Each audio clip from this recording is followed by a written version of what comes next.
Hello everyone and welcome to Unconventional GMs, the channel where we play with vim and vigour, role-playing games in about 2 hours or less. I'm Gaz, one of your hosts, so when I'm not doing this, I'm also a co-host of What Would the Smart Party Do, the UK's premier RPG podcast.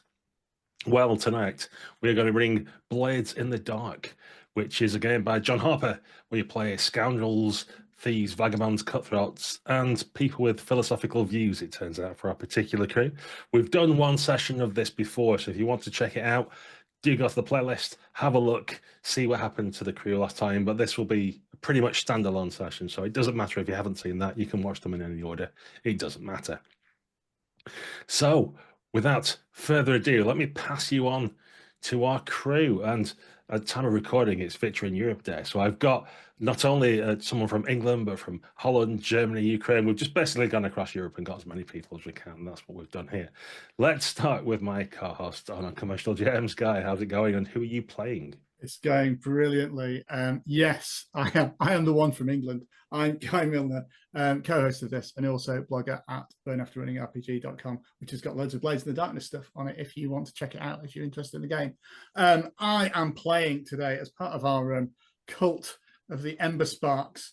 I'm playing Song, an affable man in a collared shirt and a half cape, who I think has taken since the last episode to wearing a little sort of clergyman's dog collar as he makes an effort to make the cult less of a cult and more a respectable religion. And all the rumours of the buildings we burnt down and the ghosts we released into Doskvol in the last session have been hugely exaggerated. There must be someone else than us. Song is in some ways, I think, a charmer, the group's face. He's the person who strides forward to try and smooth anything over while that is, and tries to let trouble just wash over him, and let the other members of the worshipful company do their dirty work and get their hands dirty. Let's see if he manages to do that this session.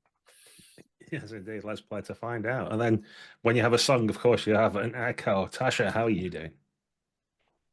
Hi there, doing great.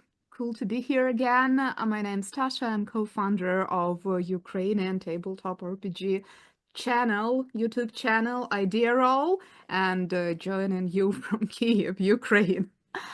I'm playing Echo, who is thin, dark skin, has dreadlocks, and she's really good in entering restricted areas. I mean, last time she was not so good in entering restricted areas, but I'm sure it will play out much better this time.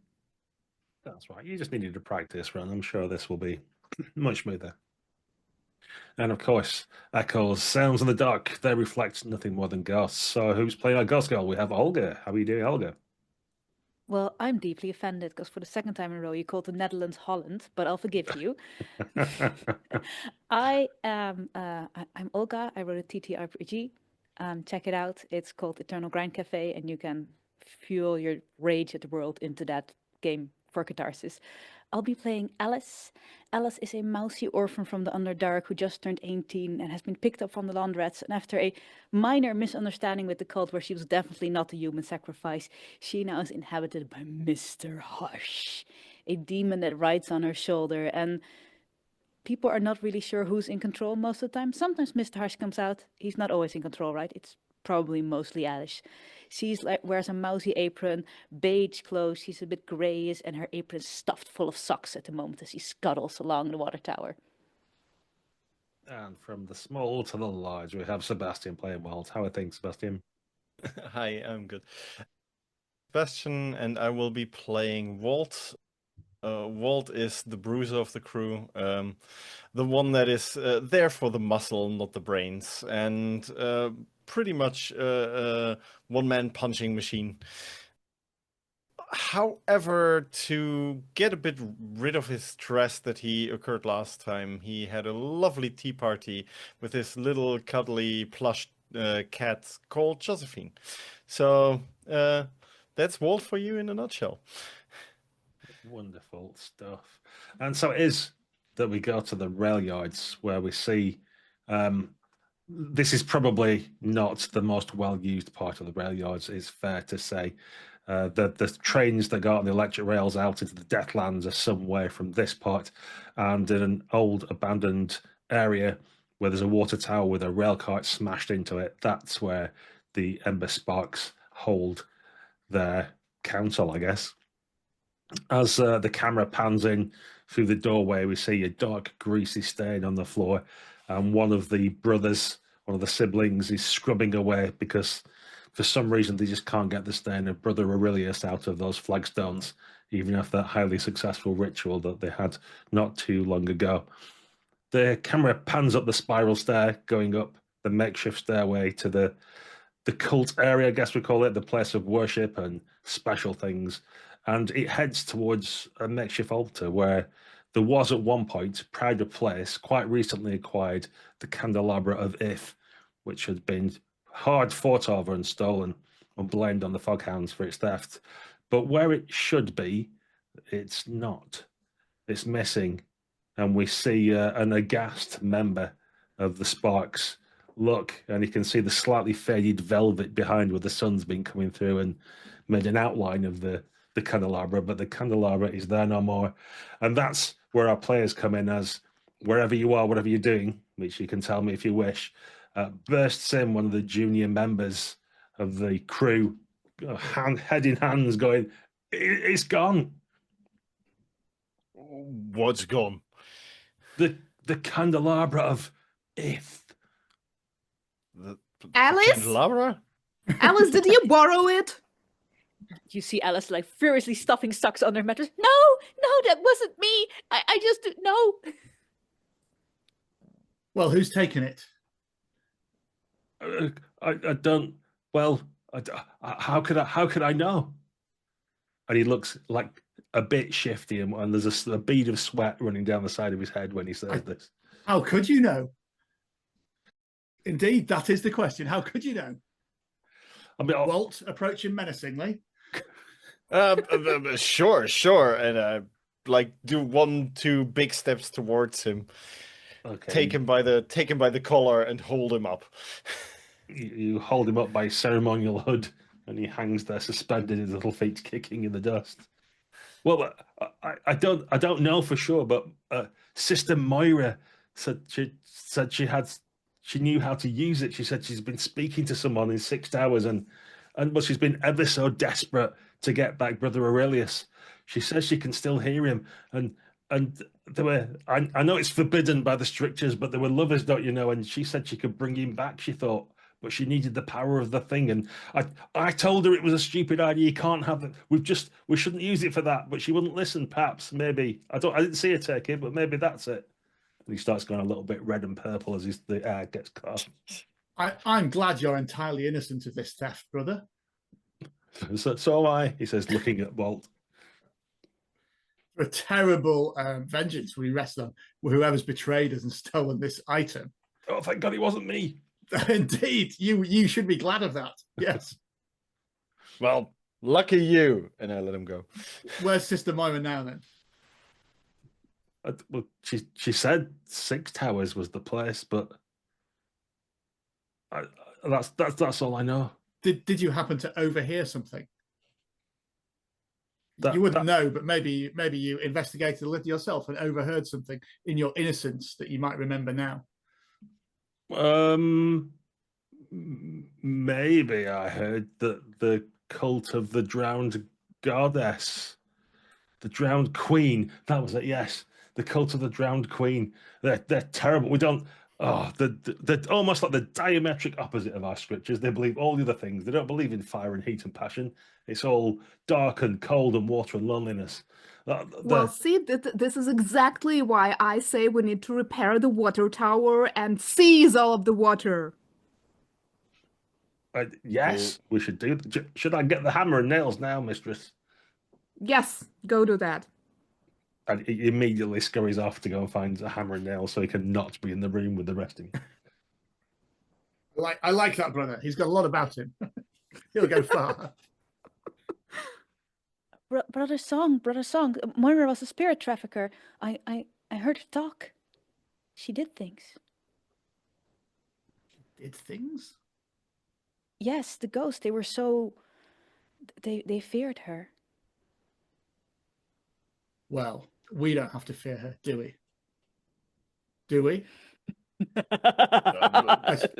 We I don't mean, have to I fear don't her. know. I'll try No, fear her. I'll try that again. We don't have to fear her. Nah. We should head over there and get this candelabra back. And on the way, if we can teach these cults the drowned queen a blessing, a lesson, maybe it'd be nice. Maybe they'd like to drown in our new fixed water tower. Ooh, I In like honor of our that. god. Maybe that would be a fitting punishment for them.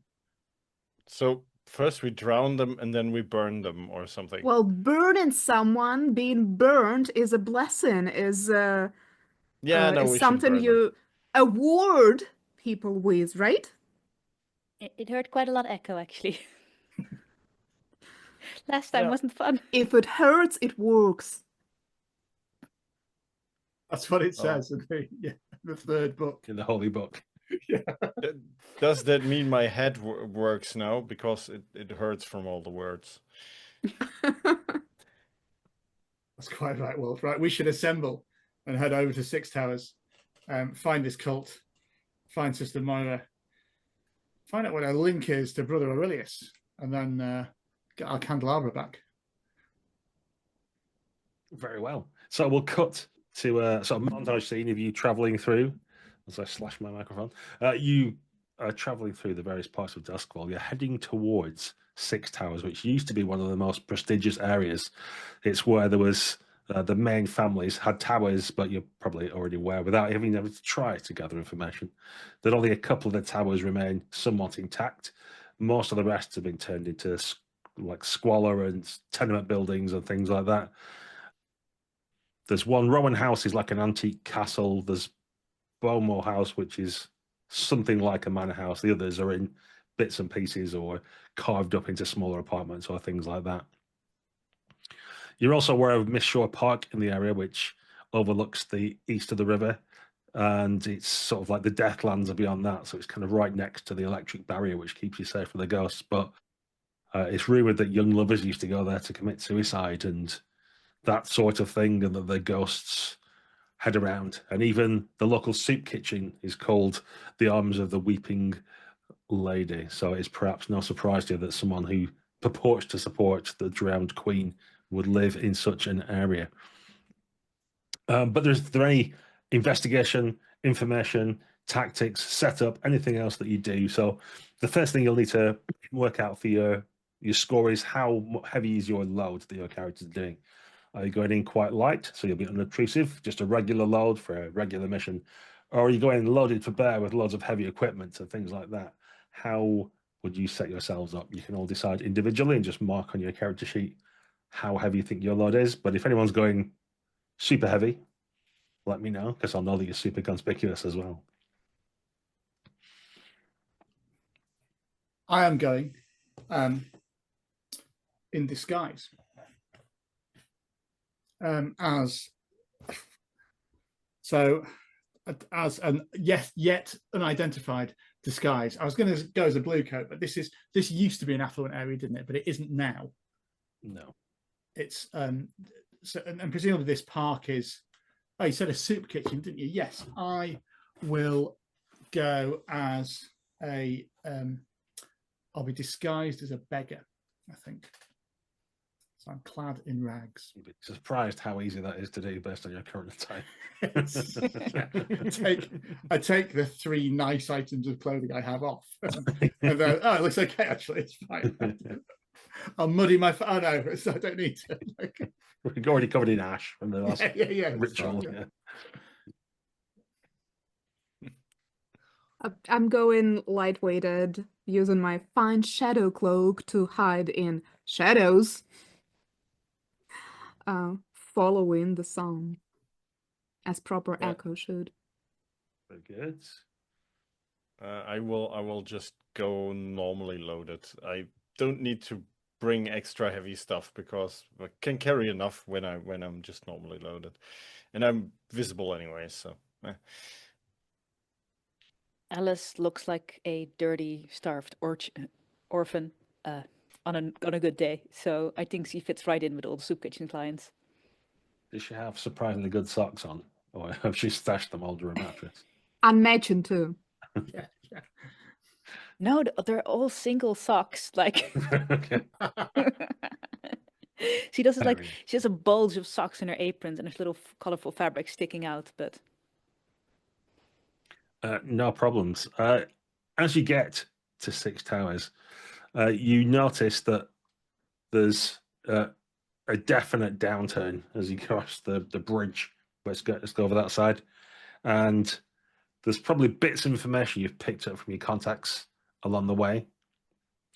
Does someone want to make a gather information roll to get a little more?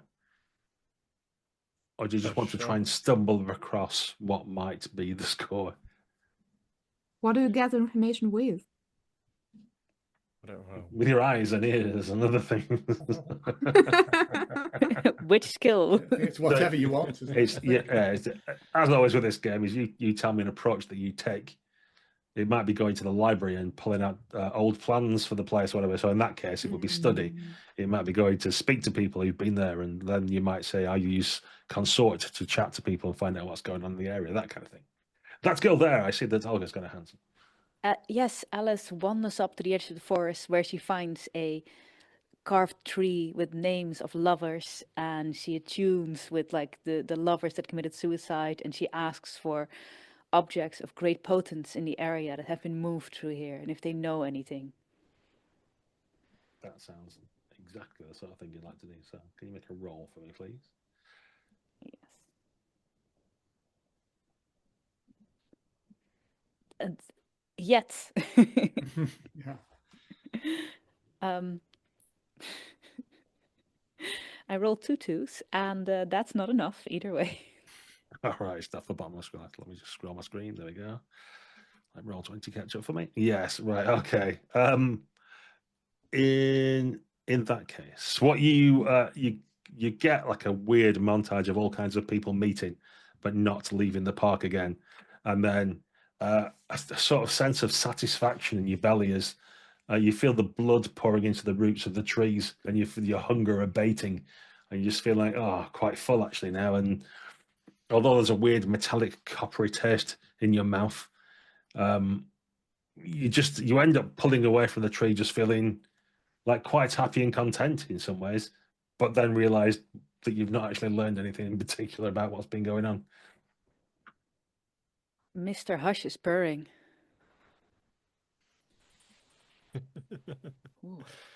Okay. I want to just go to a person who looks like they're a little bit on the misfortunate side, which should be easy to find here in this region. I'll get Richard. Probably a little bit scrawny but one of these people that hang around in all the spots where you might observe something. Yeah. And you'll come just up and I'll be like, no, Walt, it's me. It's me. Look. Go talk to some other people. oh, wait. Oh, almost punched you there. I'm sorry. Remember, it's me. Remember, it's me. Okay. My hat back on. Just walk around another corner then. Take the next guy, probably standing like 5 meters next to you. Nail him to the wall and just lift him up, nail him to the wall and look him straight in the eye, go like, you tell me everything I need to know now about this whole neighborhood here and this watery cult that is going on here. And I hope to do that with skirmish. I think it's command, even though you're using Command is also fine. Yeah. If you're trying to kill him, then skirmish would be good. I mean, you did say nail him to the wall. I didn't know you meant literally. But okay, let me see. Oh, a 6. 6 is good. Yes. Oh, he immediately starts blurting out information to you all he can, and he says, "Like you don't need to worry about the blue coats here. There aren't any. They've all shut down. They've gone. All the money's left, so they're left too. But there is the grey cloaks. You need to keep an eye out for them. That they're all used to be part of the city watch, but they got thrown out because even by their standards, they took too much money, too many bribes, did too much naughty stuff. So watch out for them. They're the gang that you need to clear out for. They like run pit fighting and gambling dens and stuff like that. In fact, in that tower over there, and he points at one of the big 6 towers, the 6th floor, that's where their HQ is. If there's anything going on of any worth, any money's being passed around, any rich items, that's where it'll be.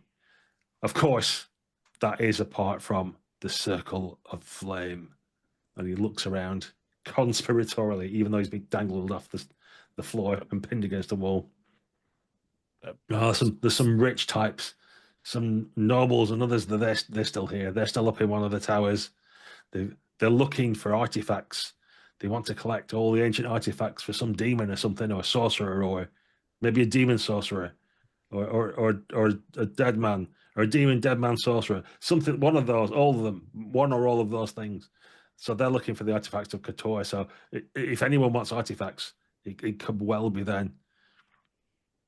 And they call themselves the Circle of Flame? Yes. They don't even know what a fucking fire is. Like, how dare they? How dare they? I'm with you, brother. Song, you hearing that? Remember, okay, we need to go over this system again, don't we? Thanks for your help. The Very well. giant beggar goes about his way. I was some, but I'm in disguise, so in front of other people, pretend I'm not. I'm just a beggar. Oh, that's what you mean. Oh, it's okay. Oh, It's okay with him because he's just a beggar, we think. But yeah, later on, it might be important.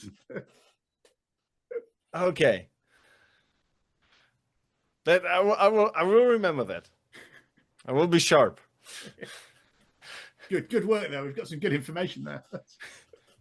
Okay, you scamper off, and I throw him to the ground. He scampers. Seems to be his core skill. So, any more for any more? Or shall I smash cut to what the score is? I'm taking that as a smash cut. Score, so, you spend a little bit more time harassing beggars and sometimes your own crew when you forget which one's him and which one's the other people, as he changes disguises so often. But it quickly becomes apparent that the cult of the Drowned Queen, or whatever they want to call themselves, the ones that you've been alluded to, which you suspect your former cult member, maybe a double agent, maybe she's worshipping more than one god, Moira, has gone with, is in the same tower that the Grey Cloaks inhabit, but one of the higher levels. And it becomes clear that the Grey Cloaks also run a bit of a protection racket, in that anybody who wants to live above them in the tower can do so, but there's a protection money cost for that. So, as far as you're aware, Moira's in the same tower as the Grey Cloaks in a higher floor. So you would have to either clamber up the outside, fight your way through, disguise yourselves and sway. You could fight your way in. There's many ways you could conduct this score, but you've found yourself a tower. You know roughly where you need to get to, and you know the main obstruction. So what type of score do you think it is? What would your approach be to try and recover this? I say I climb up the tower. Conveniently, I've got my climbing gear with me, and then I throw you the ladder, like rope ladder, and you can join me. Sounds good. Well, I can Not climb a ladder. Yeah, We just need to sneak in. find a ladder first, because that I do not have on me. That should be fairly easy. There are probably people with wood, and there are probably people with rope. And if we combine these two, we might have a rope ladder. There might be a route up. There might be a back staircase or something. Okay, so it sounds like you're going to go for a stealth score. Mm-hmm. What we want to know is a point of infiltration, which I think we're taking as a back stair, a fire escape, an easily climbable route. That's what we're talking about, right? A fire escape is good, actually. I think there's it suits our cult to go up a fire escape. I think, doesn't it? We've done that before. We've snuck into burning buildings to try and yeah. Okay, so at the point we start the score, then your crew is in the rough undergrowth, which was probably once a nice garden of some manor house, but is now just overgrown. And you're in the cover of the bushes and shrubs and overgrown trees and things, looking up at the side of this decrepit tower. You can see there is some kind of fire escape, but it's clearly not intact, and bits of it have rusted away or fallen off or been stolen and scrapped for something else. There are guards about. There's people, there's activity, there's people coming in and out. There's grey cloaks keeping an eye on things. Some will go out on patrol or go to collect money or whatever it is, whatever the nefarious activity they go to. And there's a steady stream of people coming in as well to take part in the gambling or to go down into the fighting pits or something like that. So there's plenty about, and you have to somehow get your way in. So this is where we come to the engagement roll. So I'll ask you some questions here. You get 1 dice anyway for sheer luck. It's a fortune roll. And is your operation particularly bold or daring, do you think? Or is it maybe overly complicated? It doesn't sound like the latter, but not necessarily bold either if you're sneaking around the back. No, it doesn't. Yeah, Doesn't look like. Do you think your plan will expose a vulnerability in the target or hit them with the weakest? Hit them where they weakest, definitely. They're not expecting us. Yeah, sure, you can have an extra die for that. And have any of your friends or contacts provided insight for the operation or aid, or enemies or rivals might interfere with it? Well, on this one, this is where I'm going to bring in, so that there's a little cut scene of one of the dirty, grimy windows, and peering out of it, up there, is Flint, the spirit merchant. And although Alice might not see him, Mr. Hush definitely does. And he's kind of drinking a cup of tea from a chipped china cup, and he's just nodding and smiling, and he says something to some of his flunkies who go off. So I'm going to reduce your die pool by 1 because one of your enemies is actively working against you on this front. Oh. Are there any of the elements you think might come in that can improve your chances here? Okay, I'm going to run fast. We can't think of any immediately. So there must not be any. So, let's roll some dice. I think we ended up with just 1 die there for your fortune roll overall. So whoever wants to roll it can do that. Is anyone? I can do it if nobody wants to. Go for it, son. Right. He's not Song. That's right, Walt. You're Still learning. confused. Or not confused and getting it right. He's hard to tell these days. So we get a 5, which is not bad. It's a mixed result. So your starting position is risky. As we've already discussed, there are people actually on the lookout for you. And probably there's some kind of alarm as well about someone from your cults coming here anyway. So there's always the chance that you'll be following up to see what's gone on. So who's taking the first lead on what you do? There's a few people about. It's dark and grimy. There's a bit of rain pattering away. You've got this fire escape such as it is in front of you. Are we going with Echo is going to make the first move to try and get up there and provide a way up for the rest of you? Is that our first action? I think that was how it was presented, wasn't it? You were going to go up first, Echo, and then scout it out and then make sure it's clear for the rest of us. Yep, I also have a special ability, Infiltrator. I'm not affected by quality or tier when bypass security measures, if that might help. That sounds good. Yeah, because the Grey Clerks are actually a higher tier than you. So you might be less effective normally at trying to infiltrate their tower, but as you've got your infiltrator ability, we can discount that. Yay! And I think it's probably, I mean, this is a game, I'll remind everybody, where the players tell the GM what the role is, and I just arbitrate for you. But I think it sounds like Prowl, unless you've got a better... No, Prowl's good. Do I get some bonuses for my light climbing gear? What I will say, if you want to spend your gear, is that you'll get greater effect. So it would just be a normal effect, but if you're using climbing gear, I'll say there's a great effect to that, and that'll become more permanent and less temporary, that sort of thing. Okay, sure. Maybe then it can, some parts of it can stay so that it will help my allies climbing up after I make it. That's the sort of thing I'm going for. Cool. Okay, so I roll Prowl, right? Yes. Risky. Effect standard. I don't have any bonus days. I've got a 5. That's good enough to get up for sure. Although there is always some slight downside because you didn't get a 6. However, you've got great effects. So yes, like a rat up the proverbial drain pipe, you shoot up the side of the building above the 6th floor where you know that the Grey Cloak's main hideout is. So on floor 7, you can attach your grappling hook and let your rope down threaded through the bits of stair that aren't there anymore. And the rest of you can try and make your way up quite happily as well. So because there has to be some downside, some consequence, I'm going to say that although the route's definitely there, the trouble is that there's just squeaky bits of metal that are half hanging off.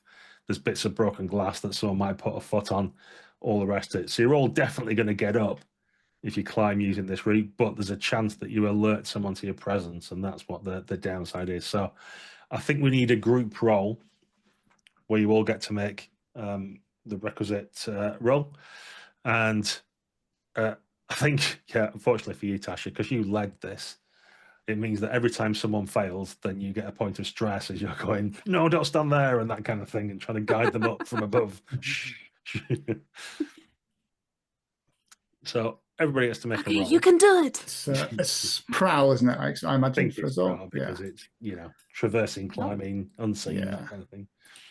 Finesse? No. No, you're not. It's not sleight of hand or anything. Oh, easy. Yeah, not too bad. Got 5. Walt is probably used to 6. people telling him where to not step. Right. Yeah, and So Walt worked on a ship, so he knows how to climb things. yeah, it's all arms with Walt, isn't it? There's no legs, right? Just pull straight strength. Just pull yourself. Yeah, exactly. Just like let the feet dangle and just all the arm work. So Awesome. Alice is a scrawny, underfed orphan Well, who's also not that brave. the good news for her is that because this is a group roll, we take the best dice out of everybody that rolled, which was a 6. So everybody succeeds without any further consequence, and nobody, well, apart from poor little scrawny underfed orphan, nobody else failed. So you just take 1 point of stress, Tasha, which is your worry about this underfed girl who's dangling off a bit of rope that everybody else has to basically help up ultimately. I guess at some point she almost falls, but Walt grabs her and continues. Yeah, I wanted to say, like, Puts just her on at a his certain back. point, just like grab her like an ape, like put her on as a backpack, and like just hold on tight now. Wonderful. And so you find yourselves eventually in this apartment building. So you're in an abandoned apartment, you think at first, and then looking around at the floor, and then looking at the disguise that Song's got, you realize there's probably are some people who live here. It's just that what they've got's not very much. So it makes it look like it's abandoned, but there's definite sleeping places and the remains of food wrappers here and there and bits and pieces about. But you can open the door to the apartment, have a bit of a look out. There's a shared stairwell, obviously, from below you on the 6th floor, because it's kind of one of those open stairwells you could look down if you leaned over. You can smell the cooking rat that's on some charcoal that's burning away. There's some spiced rat that's going on. You can hear the sounds of chatting and laughing. There's bits of smoke coming up from various tobacco and other drugs that might be being had. There's a faint smell of Leviathan oil for some unknown reason. And there's definitely activity all about. So upstairs, downstairs, even around on this floor, there's the creaking of the now barely used floorboards, but they still complain mightily when someone stands on them. So what's your next plan for where to go next or how to find out more information? Well, I suggest I could go in and sort of try and blend in with them and find out where Sister Moira might be. Sorry, I'm Song. You might not have noticed I'm in disguise. But Walt, keep up the pretense that I'm not. Well, okay. So if that works, I'll sort of go downstairs looking as inconspicuous as I can, and pretend to be, and just go into character as old Ned, and be like, "Oh, it's that rat smells awfully good." Good eating on that. And as you lollop along towards the bricks that have been laid on the floor and the bits of charcoal and rat, immediately a big beefy grey coat who looks not dissimilar to Gladstone, who you met in a previous life, except as if all the blue dye had been taken out of his woolen overcoat, so it's now this horrible grey colour. And he slaps you away almost instantly, going, "Show us your coin if you want food. I've told you lot before, no freebies." I'd like to have a flashback of me acquiring an old battered blue coat, little, I don't know, whatever their like sheriff star thing is. Little badge, yeah. Yeah. And say, oh, I don't know. Wait, I've got to pay stress for it, haven't I? You have. I think to have a blue coat badge, that's 2 stress. Yeah, okay, it's fine, yeah. It's all right. Yeah. And I'll say, oh, take pity on me, son. I used to be like you used to be, and I just show him that they kicked me out, you know. It's a hard life. And he looks at you with appraising eyes over his leather-studded mask. Do you want to make a sway roll to see if you can convince him? I do. I will use my cloak and dagger bonus dice for my disguise as well, if that's okay. +1 for old Ned. Yeah. Yeah. That is a 6. Excellent. Okay, and I'm going to say because you had the thing of the badge as well, that's going to make it a greater effect than it would be normal as well. So I see a little tear comes in the corner of his eyes as he looks at the badge. He goes, "Oh, hard times, brother, hard times. Forgive me, I thought you were one of them." And he like nods upwards. "Here, have some nice juicy rat." Nod upwards at the 3 of my companions. Yeah. And wink at Walt, hoping he understands. And then yeah, Yeah, he pulls off a nice juicy one off the skewer for you. Oh, that hits the spot. I chew it down. So, well, how have you come across such hard times, brother? You should have come to us straight away. We could have set you up. What terrible fate befell you that you ended up in this sorry affair? Oh, we had well, it was this strange cult, you know. Sits up a bit straighter. A cult, you say? Yeah, they had this weird thing, this weird candlestick. Tried to pay me off. Well, I mean, did pay me off when I looked into it, but they double-crossed me. The bastards. Showed me in. Looking for it. I don't know where. And they're out there now looking for the candlestick again. They've been chasing me down. They're after me, you know. I'll like pull up at him. Or for some candelabra of yes or something. He looks round and sort of leads into you and goes, "I've bad news for you, brother, but yeah, it'll be that. Yeah, they worship the drowned queen, they call her, but they're up on the top floor. You'll have to get up there if you want your revenge." With my knees. What can you do? Say a little lad, with my knees, how would I make it to the top floor through the floorboards? Well, that's where they do the baptisms and the drownings up there. No. But I suspect they won't have any trouble with it. They've been after something else. I can't even remember what it was. But yeah, they'll be making a deal. I heard we've got special royalty coming through, for want of a better word. Yeah. The Circle of the Flame are interested in what they've got apparently, and they're coming to do an exchange. They've got something that the drowned queen wants, or her followers.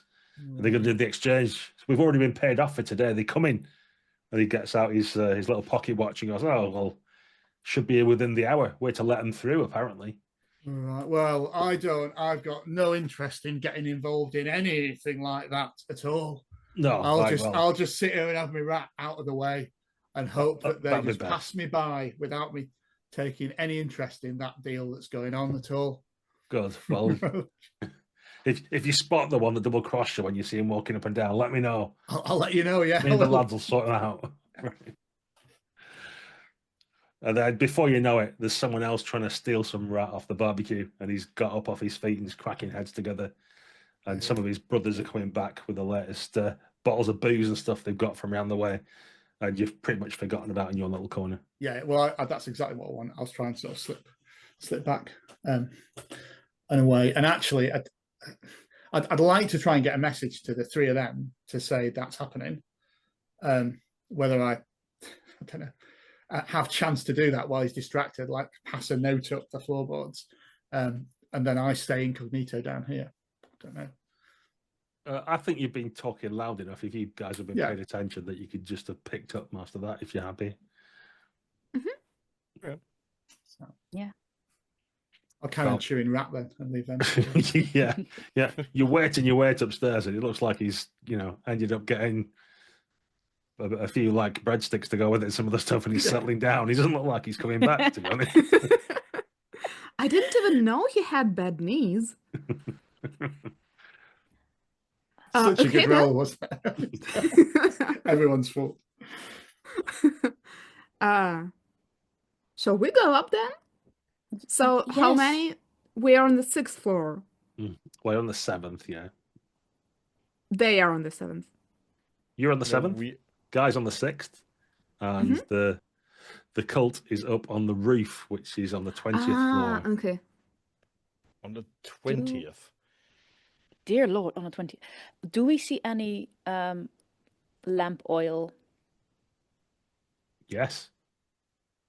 I grab some lamp oil and It's in the lamps, but yeah, you can just take the lamp off the wall and I take a collection of like rags of the apartment, like things that look very ordinary, like they're filthy, like the walls and the colors, and I look like a laundry girl that has hidden some lamp oil on it, and I start walking up the stairs, and I just, with bowed head and a bag of laundry. That sounds perfectly fine. It's even better than Old Dead, arguably. How about the rest of you? What are you following behind? Have you got your own plans? Have you got a different thing that you want to do? I'll just follow her in shadows, hoping that my shadow cloak will help me once again. Presumably the corridors are not lit very well. Correct. Yeah, and I will just walk up.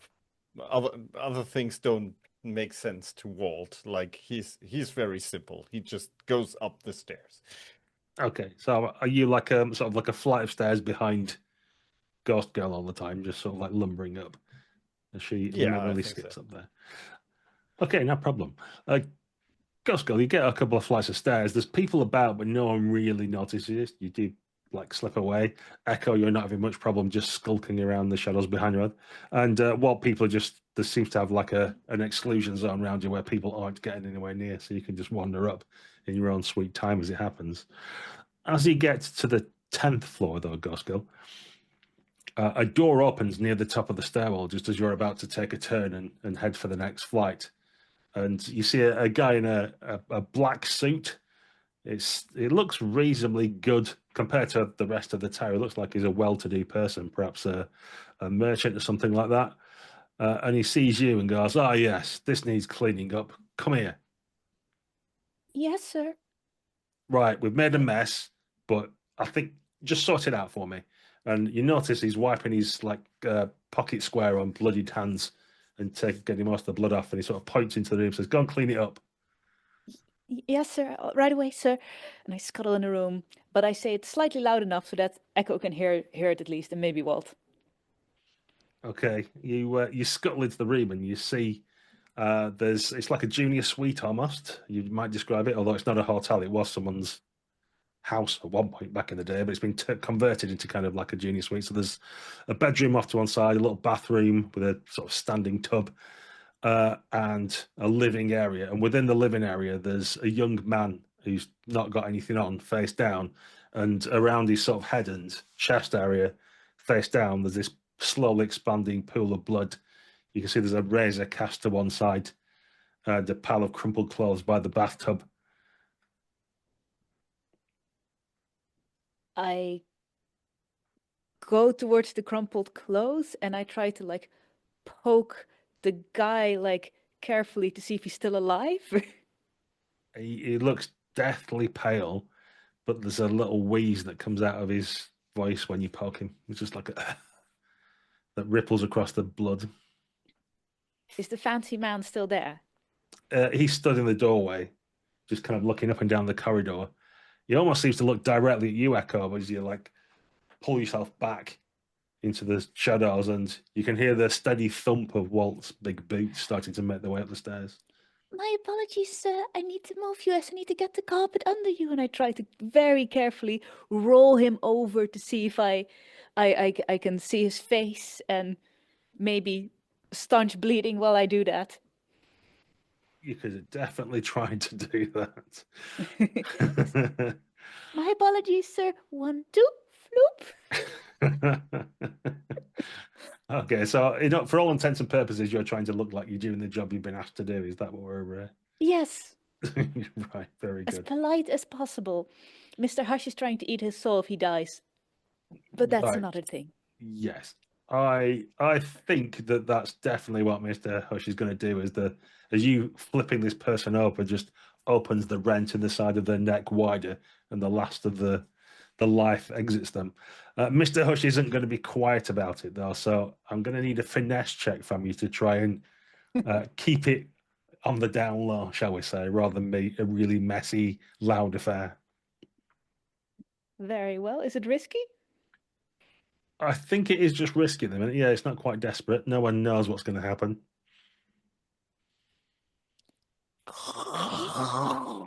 Excuse me, sir. My apologies, sir. What does this look like for everybody watching at home? I think that is basically she rolls him over and you see like the last breath leaving him and Alice is hunched over him and just sucking out his soul, like his mouth opens or the neck wound opens and it goes just straight into Alice's mouth and eyes at the same time and she's really trying to suppress a burp. It's not working. She's just there and there's the blood is getting everywhere on her hands and she's making a mess and There's a huge shout goes up from the well-dressed man of appalled horror, and he starts screaming out, "Murder! Murder! One of the maids has murdered someone, has murdered my partner," and making a real song and dance about it.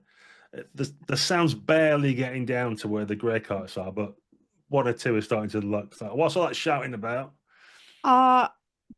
He will probably look at her. I'm trying to catch a moment when he is with his back to me and jump on him from the shadows.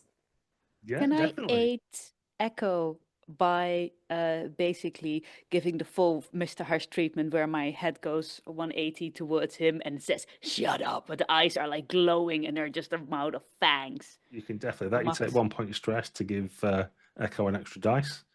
Shut up, I'm eating. Okay. What's your goal, Echo? What are you trying to achieve?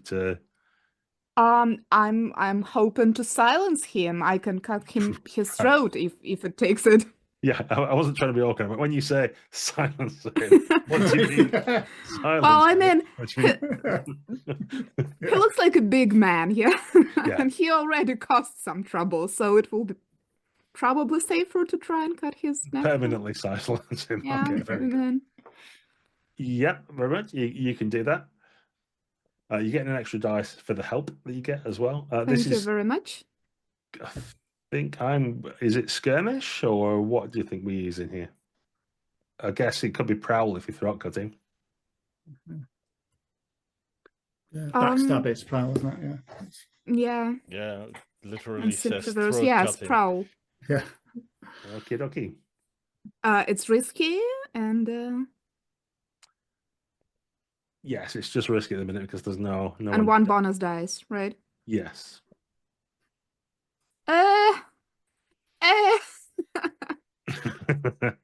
Okay. So you do cut his throat a bit. Unfortunately for you, just not enough. and you're clambering his back, hacking at his neck, and he's got like one of those big stiff collars on around him.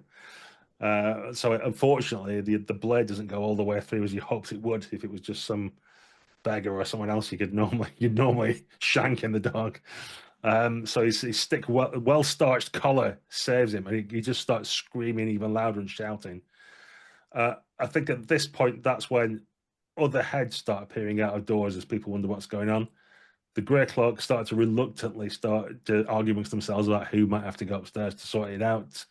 Walt, you probably hit the top of the stairs at this point, and you can see this guy spinning around in circles with echo on his back and weird sounds coming from the apartment that Ghost Guilds in.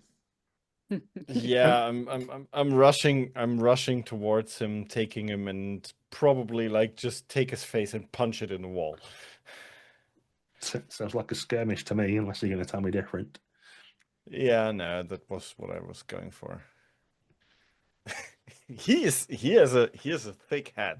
He does seem to have a thick head. Okay, you crack him. Now he's just shouting out like an animal. He's got blood running down his face, but he's just not been put down. He's just a big bear of a man. And so I think for the two of you, definitely in the corridor, like that's a desperate situation, as it's becoming obvious that things are going terribly wrong. Just need to check in with Guy. I know some of you desperate to do something, but what's happening downstairs, son? As they're noticing and sort of arguing about who's going to go up, I think I will try and cover for my crew. I'm saying, no, that's just I heard them before arguing. They're rehearsing a play up there. Remember, that's where I came from. It's a murder mystery. Right. There are no end of skeptical faces when you say they're rehearsing a play. I'll go and check on them. And I'll do that thing where I sort of limp. I'll do the usual suspects, like limp round the corner. And then once I'm on the stairs, like leg it up. All right. So are you trying to dissuade anybody from coming with you, basically? I'm trying to say that I'll deal with it, basically, is what I'm trying to do. Sure. With them. I think you're pretty much in a controlled situation down where you are. Yeah. Is that Sway? I don't know if it's either Sway or Consort. No, I don't think they're connections yet. These people that I've just they've given you a rat, but I don't think that counts. No, yeah. I'll spawn this extra dice as well for my amazing disguise. In my defense, I didn't use it at all this power last session, so now you're going to I'll spend the entire game in disguise. Yeah. That's 6. Yeah, 6, perfectly good. Yeah. Like there is a bit of concern from your newfound friends. Like, oh, what about your knees? I'm all right going up. It's coming down. It's tricky. Oh, right. You know how it is. Yeah. And the last thing you hear is you're around the corner saying, "Oh, he's going to have a terrible time coming down again." I don't think he realizes how many stairs there are. Yeah. Okay, you start to make your way up. Tasha, you looked like you were dead keen to do something. Yeah, this guy is still yelling, right? He is, and what's more is he's pulled out a pocket pistol, and as you're crouched over his back, he's like trying to push it up into your nose and pull the trigger. Oh. Okay then. I will this will go perfectly well. I will try to not get shot at and use my silence potion, which it does not specify how it's used, so I'm gonna say that I just drop it and the vial breaks and there will be a little zone of silence from where it evaporates. I was hoping to save it for, hopefully more important thing, but this man is yelling and is drawing too much attention, so. Sounds perfect place to use it, but you've also got to do that while not getting shot in the face. So what would you like to roll for that? I mean, I'm quite happy saying prowl again for sort of an athletic. Yeah, that's what I was thinking. Sure. This is desperate for you, though, so you do get to mark XP for it, which is nice. Can I support by going full exorcist walk towards him and I say, let her go, and I go upside down, like up to speed. So he has to contend with that Very too. good, yes. Do I get a bonus for that? You do get a bonus die for that. Cool. Well, I've got a 5, which is better than the last time. Yeah. Okay, so I'm going to say you're going to take level 1 harm of powder burns. Okay. So you mostly get out of the way, but there's just the blast and bits of paper and powder that come off the cartridge just catching up the side of the face and partially deafen you one ear, which you can't tell yet because your potions dropped on the floor and smashed under his feet, and now everything's quiet. So it's only afterwards you'll find out that you're deaf in one ear, but like that'll come with time.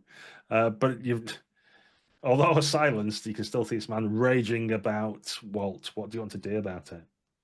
Oh, I think, can I use my not to be trifled with to do something with superhuman strength and just like take his head and crack his head exactly the other way? Right, so you're trying to make him look like Ghost Girl, effectively. Yeah, essentially. Like I got inspired by that. He should look exactly the same way. So You can definitely make a roll. would that? I guess that would be skirmish. But yes, yeah, that's what. Do I get a bonus die for my skill? And do I have to spend stress for that if I get? I'm going to say it will give you great effect, so that even if you just get a mixed success, that you will definitely kill him anyway. Okay, well, then let's try that. That is a 5. Yeah. So So you would normally turn his head a quarter circle, but because you've used your special ability, you continue persist until there's a loud crack and pop, and his head comes full circle, and then he is definitely quiet. It's a bit disconcerting for Echo, who's on his back as this face kind of turns around to look at but nevertheless. yeah, you see me mouth, I'm sorry, but you can't hear me because we are still in the silent zone. So That's right. And Mr. Hush, riding Alice's body, crawls on top of the corpse and starts also eating it before the bells toll. So you'd have no dead bells from either one because he eats their souls both, and they're never a spirit to be lost. Very You're good. probably pushing me aside because that's a great position to catch the soul within the body. So, hobbling up is coming song, but it's 3 flights, so it's taken a little while to get there. The other people that were around that were observing, having now witnessed this, have all disappeared, either back in the rooms, somewhere else, whatever. But you're all sort of, you perhaps realise that maybe word might have got ahead of you now that something's happening down below. But Well, for what we know, it was some maid who killed one of the guests or something. right, and then this other girl came and jumped on someone's back, and then this big bruiser came up, and then etc. etc. So what we shall do there as human beings is we shall all take a break as well to think about what we've done, reflect. And then in a few minutes, we shall return and work out the rest of the score. But don't worry at home, we'll edit this down. It'll be more or less immediate for you back into the action. But some of us need to go and think about our actions. So I'll see you very soon. Hi, everyone. Welcome back. It'll be mere seconds for you, but it's been a lifetime for us. We've missed you so much. In the first part of this session, our crew went on a score to work out what had happened to their candelabra of Ith, which had gone mysteriously missing, possibly by one of their own cultists. They found themselves in a tower in 6 Towers, a formerly affluent area, which is now less so, shall we say. The tower they're in is run by the Greyhounds, who were formerly Greycoats, even formerly Bluecoats, the police force, but the ones that the really bad ones, the bad eggs that got kicked out. And they run fighting pits and gambling decks and all kinds of other things that occurs in this dodgy part of town. the crew have got in above them and have started to make their way up, but made some unkind people, not me, but other unkind people might say, a bit of a mess of a small incident that could have been cleared up a lot simpler.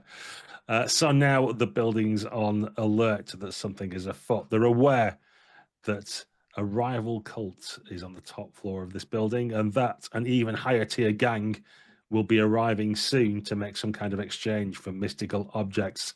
Probably a tier 2 high, dare I say, even for this gang. So what I've done in the break for our crew is set up a couple of clocks. They're not visible on screen, but I might work out a way of doing that in post edit if I think it's exciting enough. Essentially, there's a clock about alert the guards. So the security in the building is now aware that things are going awry, and while they don't mind a bit of fracas, what they don't want is visiting dignitaries and being made to look a fool of because there's people brawling in the corridors and that kind of stuff. And this is off screen, but if you imagine yourselves as viewers of a TV show or a movie, there's a little cut scene of a ritual going on upstairs. And now the words from the ancient text are being read a little bit more swiftly, and people are lighting candles with more vigor and alacrity. And although the gang doesn't know it, there's a chance that some nefarious ritual may take place before they get where they need to be. So with all that said, let's set the scene again. You're in now a suddenly vacated and empty corridor on the floor, the 10th floor of the building. You've all managed to get yourselves together again, or whether Walt recognizes Song or not, still up for debate. Yeah, we haven't established that. There's a dead man both in the corridor and in an empty room nearby, and you're all by the stairwell. What do you do next? Well, we'll pile all of the dead men in the room and close the doors. While first rummaging through their pockets and taking all the valuables that they have. Yes. And their socks. But both of them are just one sock each. Was one of the men dressed quite well? Yes, the loud one. Another Right. one was not dressed, from what I recall. Yeah, the other one just wasn't Like, dressed at all. I won't disguise myself. Not as even Tim. socks. I have a pile of clothes from the other guy. They're clean. He was killed naked. I don't know. I may. No, I'm going to stay as the beggar. I think I'm going to stay incognito. Gonna serve me well, this disguise so far. So yeah. Quickly remind me, was the when I killed the guy, was it a desperate situation? So do I get a tick? It was, for it? yes. You get your XP Okay. tick for that. Cool. And then my XP is full. I think you can increase one of your abilities then. Yes, I did that. Good. Clear the track. Lovely. Are you just rushing upstairs? Have you got a plan to be more secretive? Is there something else you wish to do? I think Walt just like, we have to go up, right? So Yeah. he just turns around, starts lumbering up again. Yeah, Yeah. I guess we just try to go as quickly as And we can now. Yeah, and he quickly looks at all the doors on this floor that were open previously. And if anybody's peeking out, he just looks very grimly at them to just intimidate them to stay inside. And then Yeah, there's definitely a little bit of that of people peeking and then not peeking again very quickly. No problem. You start to make your way up the faded, what was probably once plush velvet, but now is just like greasy, slippery stairs. You can see the bits where the metal rods used to be to hold the carpet in place, but they're no longer there, which makes it even more perilous as the ground seems to shift underfoot as you hurry up. There's definite sounds around from various people. There's shouts from below. There's like, oh my God, did you see that? Check his pockets.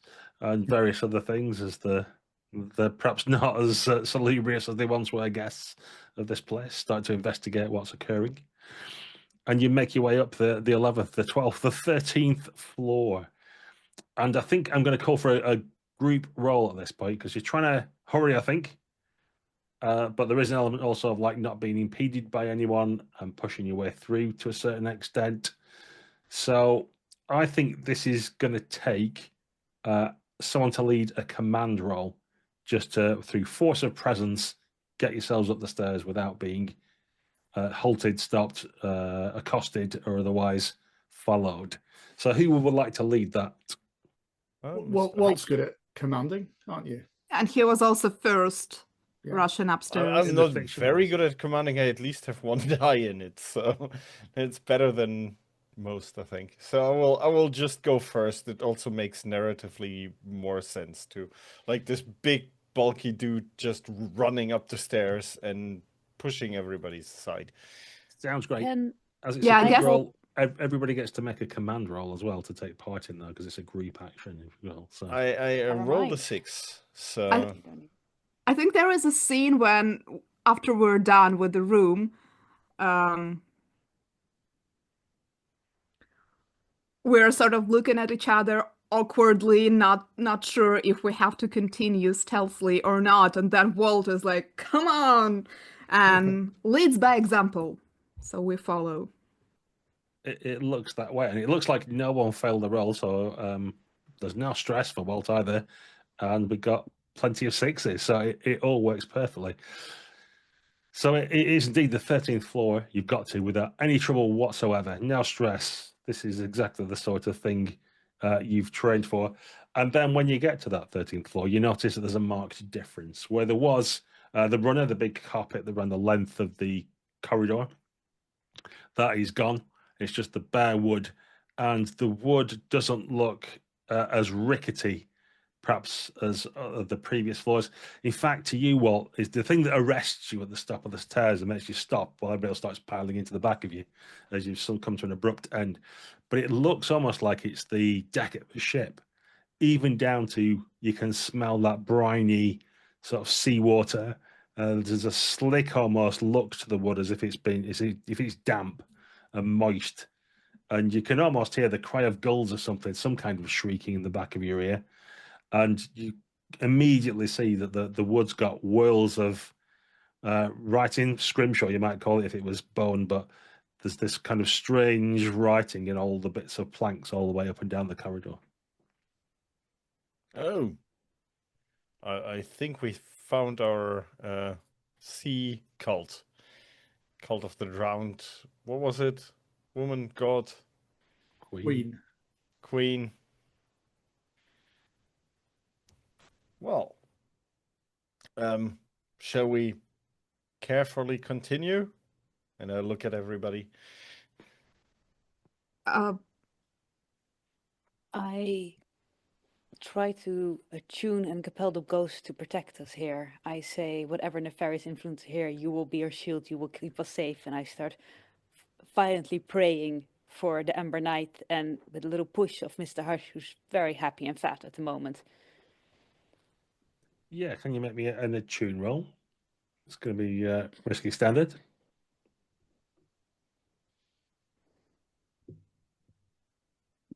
Ghost Ward with a 6.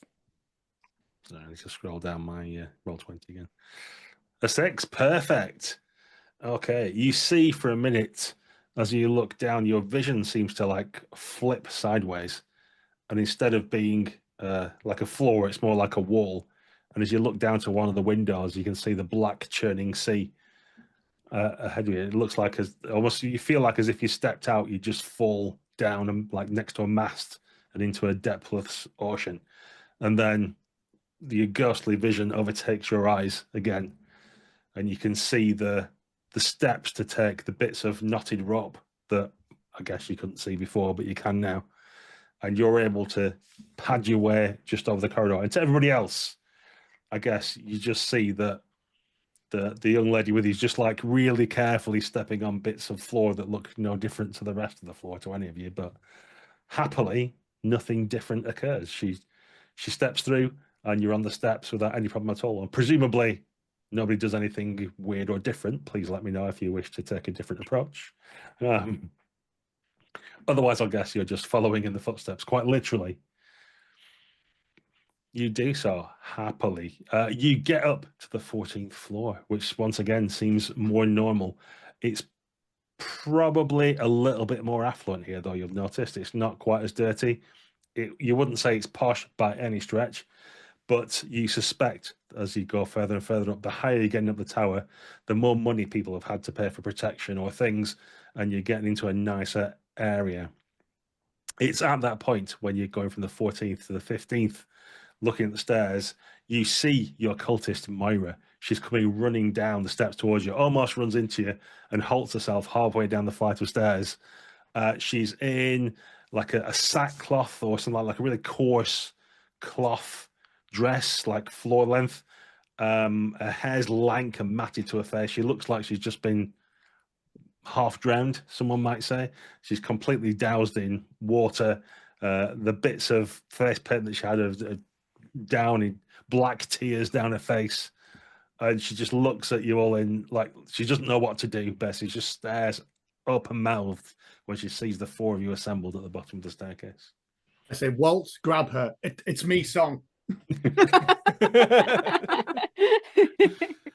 Yeah, Walt also rushes forward, just grabs her by the cloth rope. She's and averse pulls to her. being grabbed, it turns out. A burly man coming running to grab her is not what she wants right now. So could you make a risky standard roll for me? Probably skirmish, I would think. I'd like to support here. Yeah. I think I will berate her as a thief and recite some of the curses of our religion. So I'll spend my one stress and give you an extra dice. That gives Walter a die. Okay. Yeah. That are 2 6s even. Okay. Critical. Yes. It is a critical. She doesn't even move. She stands frozen in terror as your big meaty hands descend upon her and hold her fast. Not so fast, you. Where did you put our candelabra?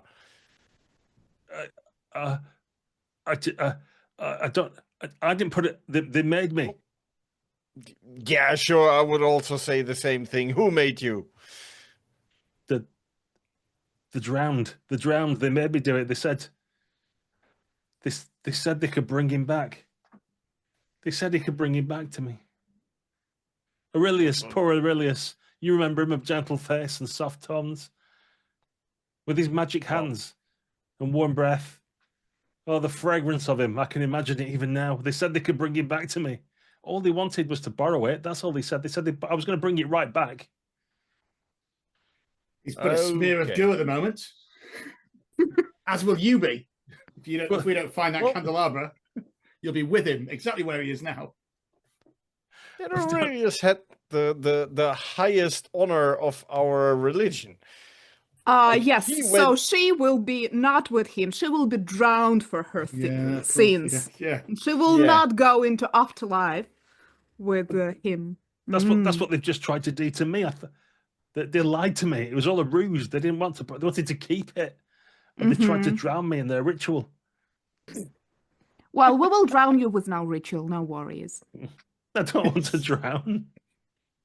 Please return me to the fiery, warm bosom of the Ember Knights.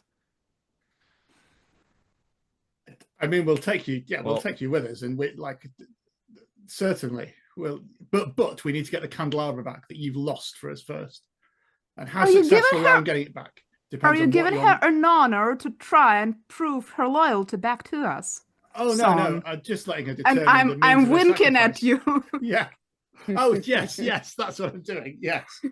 If we get it back, obviously that would be you'd still be in good standing, and maybe the afterlife that you find will see you reunited with brother Aurelius wherever he is. And she looks at you, Akil, says, "But how can I take the word of this beggar? Why should I listen to him and not the rest of them?"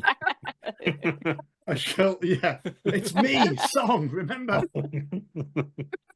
Which gives me the initiative in the situation where my disguise is. Okay. She's super reluctant, but she will come back up with you to try and show you where it was that this terrible thing was happening. You start to make your way up again. She's a little reluctant, although with Walt basically dragging her up, she moves at the same pace. A hand on the shoulder. There's a weird sound, an odd clunking at first, a grinding, and then a raising whistle sound. And as you scan about on the next floor, you see further down the corridor, there's a recessed set of doors, it would seem. And there's an arrow, like a brass arrow with some numbers, like half a clock on the wall. And it's the arrow starting to move around, and little numbers are lighting up. An And elevator? Oh. she clasps onto your arm, Walt, and goes, "Oh, it's too late. It's too late. They're already here. The circle of the flame. They're going to get up there before us." How is that possible? We're already almost there and they just arrived. But they have a magic car that can ride up the tower in no time at all. Look, they're already at floor 10.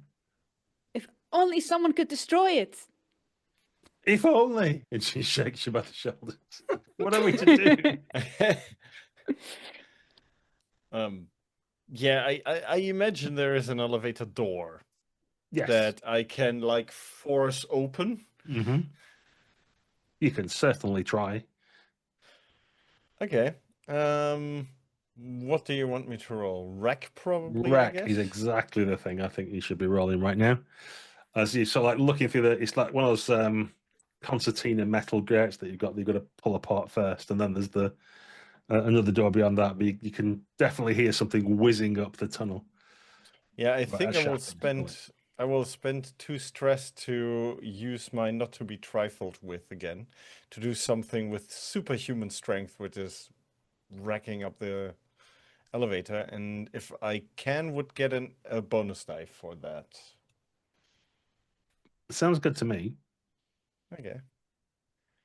Then let's see. Oh, 2 5s. Okay. You do manage to wreck the elevator. What I'm going to say, though, is that, because there's a consequence, is it becomes jammed.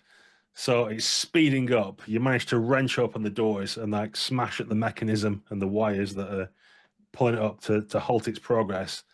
And it sort of stops and thunks down a bit. And you realize just the floor below you, that's where it stopped. And you can hear people wrenching the doors open down there as well and clambering out. So you've prevented them overtaking you, certainly, but because you didn't get a complete success, it means that they're actually on your heels now and will be just one floor below you, although they're struggling to get out of the elevator right now, if that makes sense. Which Okay. means that they're at 13th floor, which has that weird stair things going on. Fortunately, they are the circle of the flame and they are tier 3 magicians with strong guns. Well, we should hurry up. Yes, let's do that. I take the lamp oil and I pour it over the stairs behind us. So the stairs are extremely slippery. So good luck, magicians. Okay. You do all that. I'm going to start another clock called Circle of the Flame with one segment for your pursuers. We'll see if that actually matters as time goes on. Lovely. So you've paused briefly. You've stopped the swift entrance of the Circle of the Flame, although they'll be on the way. There are some of the general security of the grey cloaks that'll be making their way up as well, but they're quite far behind. You're comfortable that they're not going to be an immediate threat, although you do have to get back out of the tower again at some point, it has to be said. And so you progress. You rush further up. Now then, as you're getting further up, you notice on the next floor above you that there are some guards. We're at the stage now in the tower where people can afford their own security as well, even though they might be thugs and vagabonds by posh people standards who live in the real posh part of town. Around here, it counts as private security. So are you going to try and talk your way past, sneak your way past, fight your way past? What's your approach as you get to the next landing and notice that there's just a set of thugs ready to challenge you? Oh, I wish Song was here. He would know what to do. I am. Remember, I took off my disguise. Oh, there you are again. Leave it to me. I'll talk my way past these, and I shall. Yeah, I'll say to them as we see these guards coming up, we'll just march imperiously and say, "Clear the way! Clear the way! The circle of flame is behind us. No delays. We're on an important mission. and we are powerful magicians. Can I support that role by making my eyes just glow, like look at them and then start whispering like a spell? You definitely can. You can spend a stress, give guy an extra die. Fantastic. I'm trying to sway with that. Is this risky, do you reckon, still? I think it's just risky, yeah. Yeah. And an extra dice to sway them. Yep, a 6. That works exactly as you expect. One of them looks a bit quizzical at Moira that you got with you. Says, hang on a minute. And his mate goes, oh, shut up. They're doing the thing upstairs. Oh, yeah. I won't. Critical I'd have tried for, and there's some guys behind us, deal with them, but I don't think I can push it enough. That's probably a bit too much. In their flaming robes and stuff that they're wearing. That's right. Very much more hovering like... up the stairs. Yeah. Yeah, so you make your way through the like one or two look that they might try and ask for some money or whatever, but they just look at the weird glowing eyes of Mr. Hush behind the scenes and think, no, you're all right, actually. You look a bit weird and magic-y. And so it is that you can make your way up to the 16th floor. And here there are some men again, but they seem rather disinterested as you start to file through them. And it's only as you're sort of like strung out, if you will, between all the guards, that from one of the doors, a man steps forward.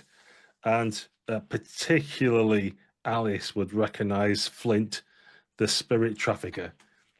And he's still got his little cracked cup of tea that our viewers from home who watched the drone shot. Walt. Yeah. You step behind Walt, but he's got his, he takes out his little monocle and puts it in his eyes and goes, oh, yes, fresh souls. That's what I like. Now then, gentlemen, just arrest these here, would you, for a moment while we have a brief chat? And the men that were looking pretty relaxed suddenly start to stand up, loosen swords in scabbards. A crossbow too gets raised in your direction. Now, there's a little tariff for passing my floor. No hard feelings for that last event, Alice, but I think you owe me a couple of souls, don't you? Mr. Flint, yes, would 2 souls be sufficient? If they're the right ones, which 2 of your friends do you think I should take?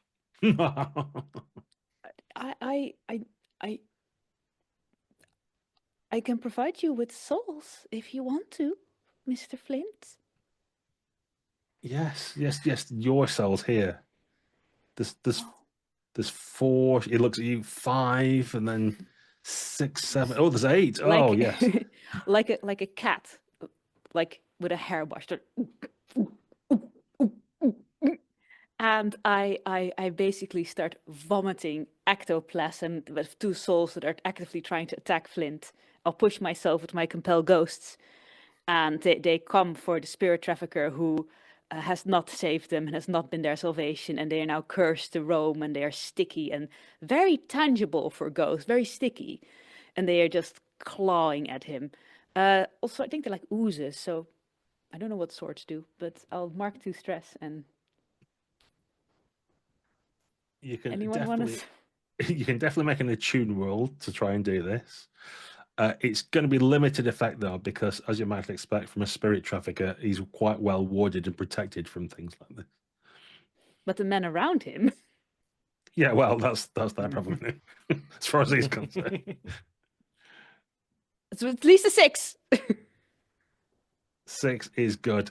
Okay, so the things vomit forth from you, trying to assault Flint, and he just has a little wry smile and sinks his tea. There's a shimmering glow surrounds him, and they just rebound from him. But as you suggest, immediately start to claw their way into 2 of his bodyguards. And there's just an uproar immediately. The twangs of crossbow strings, swords being unsheathed, and you've all found yourselves in the middle of a swirling melee with some angry ghosts and various other things going on. So I'll just go around in a circle to see what everybody else is doing. Guy, what does Song do at this point? there's what he naturally does when a melee sort of breaks out, which he tries to slip round and avoid getting hit. And I'm going to try and maneuver round to where Flint is and just blow some trance powder in his face to distract him, assuming that the rest of the other people will deal with the actual fighters. A bold assumption, yeah. Yeah. Do you want to make a prowl roll, do you think? Yeah, I think probably prowl. From there, I'm going to push myself as well, because this seems like it's dangerous. Yeah, it is. Yeah. That's a fail, isn't it? Yeah. That is a fail. Okay. I think you get over more or less to him. As like just looking like an ineffectual beggar, which most people aren't worried about. But as you're getting there, he realizes the threat and steps back into his apartment and slams the door in your face. And it's that loud bang that alerts his men that somebody's trying to get their boss, the guy who pays them. So one of the big bruisers next to you tries to like run his sword through you. So I'm going to say you're going to take 2 harm, unless you want to roll to reduce that. I think I am, even though my stress is quite high. So I need to resist with prowess, don't I, really, for this? Yeah, I do. And I'll try and use the deep cuts rule if I can find the page I wanted. Yeah, let me know what that. So it's the you make a prowess roll as usual, and then depending on your result, it will reduce the stress by reduce the harm by an amount. Ooh, not very much then. What a 1. Yeah. Okay. Well, I don't take 5 stress. Because I take 3 stress and I get stressed out, is what happens. So, I mean, you can narrate that, or I can narrate my downfall. Yeah, so you'll still take 1 harm. Yeah. So it's just a cut. So I think it's probably across your scalp because they bleed quite a lot. So it looks like something terrible, but that gives you the opportunity to wail and fall to the floor like a dead man, basically, with the heavy bleeding head, and that's enough it takes you out of the action, unfortunately for you. Yeah. But it means that no one else is going to attack you right now. Okay, moving around Echo, you've just seen, fortunately for you, it was just a harmless beggar bystander that got hit. It was none of your crew, so you're all right. The next second, I remember that it was Son in disguise, and I yelled, "They killed Son!" and rushed towards the one who I think is responsible for the death of my brother. Yeah, Brother in flames. Bloody sword in his hand. Is this prowl or skimmish? Well, he had his back to you while he was, in effect, trying to kill your brother. So, yeah, sure, it can be prowl if you want. Of course. Would love that. Is it risky?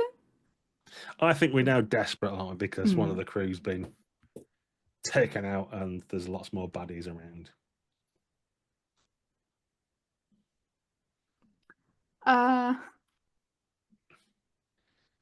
Well, that's a suboptimal, is what we call that. Remind me if I can somehow influence the result of the dice roll with the stress.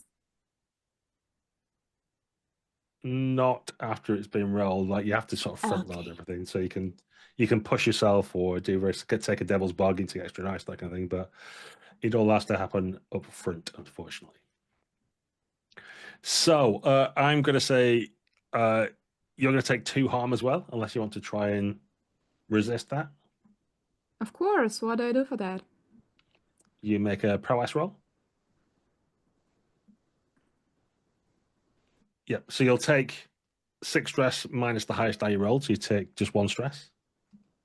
And you go down to, you just take 1 harm. So again, for you, in one of your 1 harm boxes, you can have bruised, as it's more with like the hand rather than the sword that he's holding, that he punches you in the face as you try and jump on his back.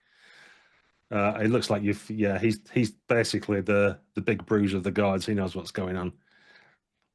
And talking of big bruisers, Walt, you've just seen some random beggar's gone down, you didn't care, but now he's punched Echo in the face. And there are, of course, half a dozen other brigands around you that are looking quite mean and menacing. What do you do?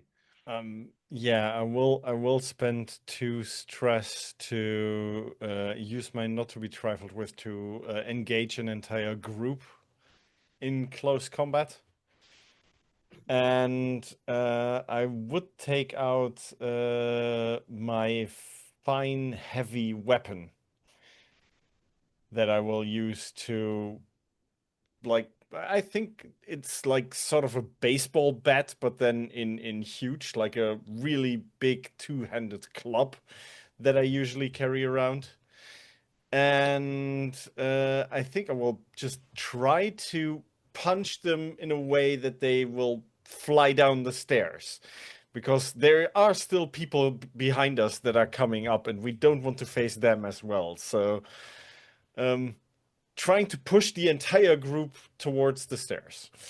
That is my main goal, and then hopefully they topple and fall and do everything. For my weapon, one question: do I mark 1 or 2 of the uses? Because that's 2 boxes. Yeah, so it takes 2 gear basically to have a heavy weapon rather than a regular Okay, one. so I do that, and that gives me a bonus die. And the 2 stress that I spend give me another bonus die? I think you said that in your ability. You'll have to check your ability whether you get the die as well. Yeah, it Yeah. says it's either I get a bonus die or I get a better effect.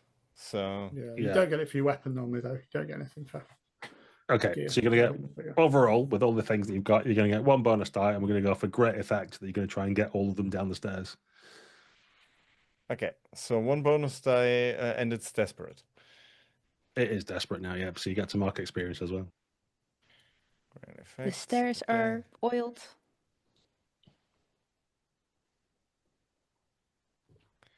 That is a 5.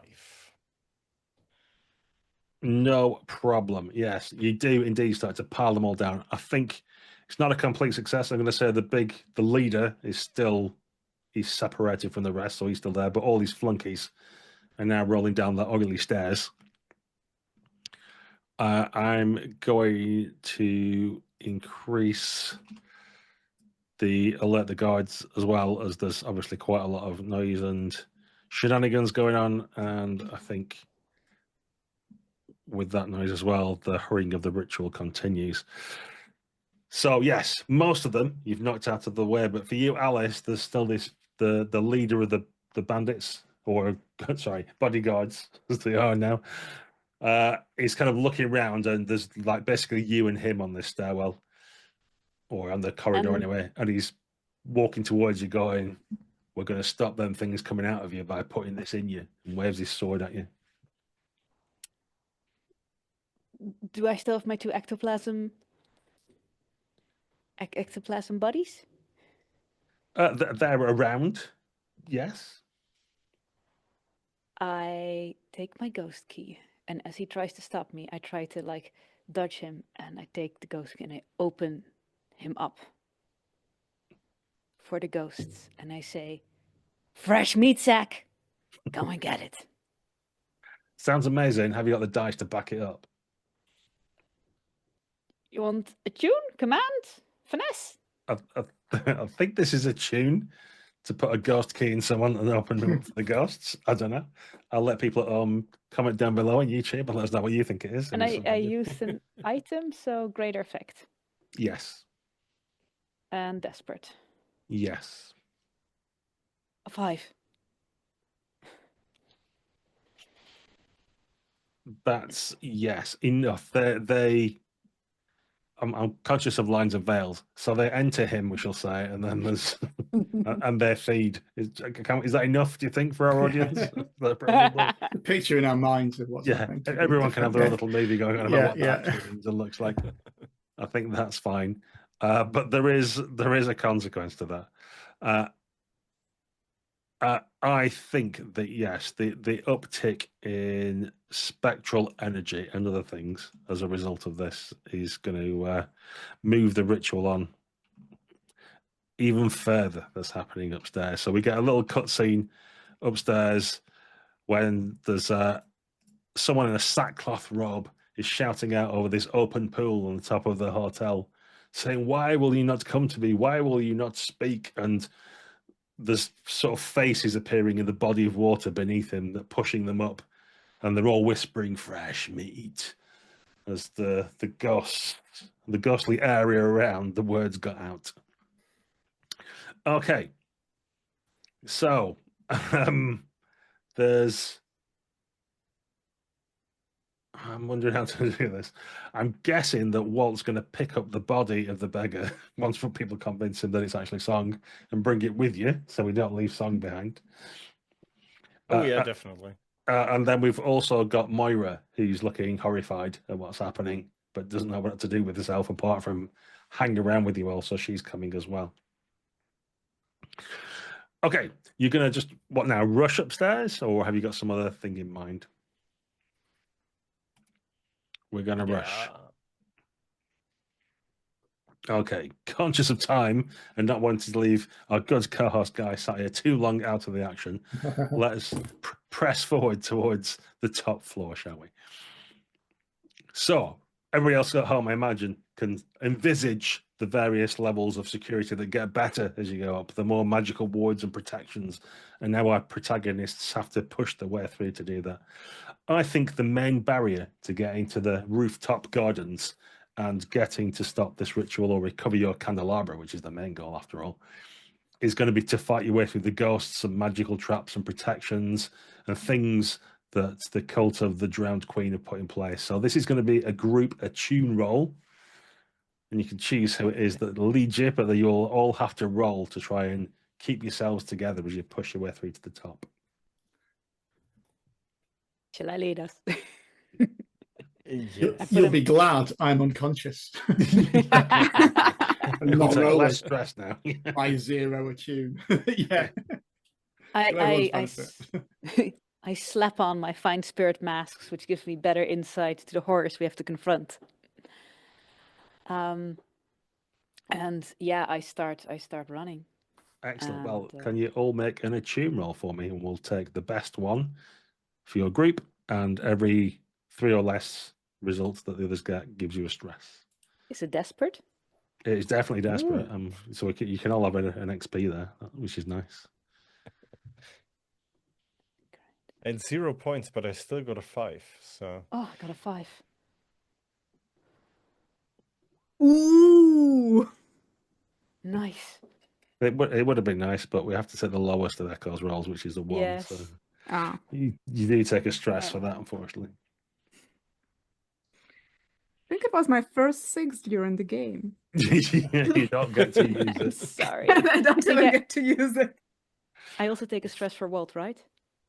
No, I rolled Walt 2 got a 5. 5s. Yeah, he did. Oh, my apologies. He did okay.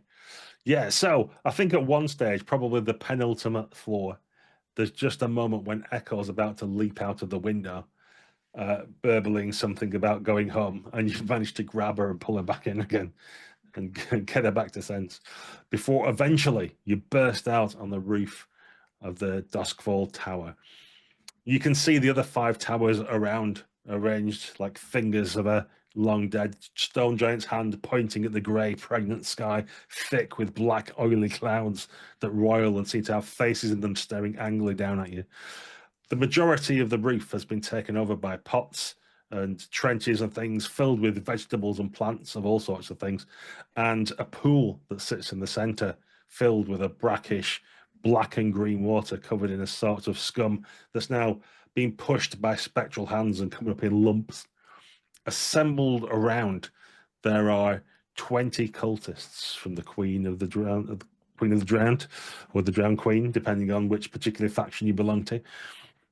You see at the head there are a selection of accoutrements, all of obvious magical or mystical provenance, and in particular note, in pride of place, the candelabra of If, which seems to have spectral candles glowing in it as if they've been placed there with a sickly green light. And at the head is a man, obese, huge, with his wet sackcloth stuck to him, big salty chain round his neck, and he's exhorting his goddess to come at this time. What do you wish to do when you see this scene?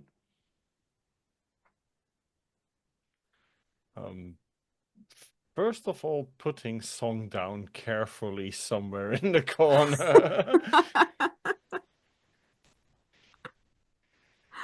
And Can we then say that? Oh, sorry. Oh, sorry. No, go ahead. I was thinking that maybe the pool is constructed the way that at some point it is supposed to let the water out. So there is this intricate carvings and system of blocks blocking the water and keeping it in the pool now. But at some point it can be opened.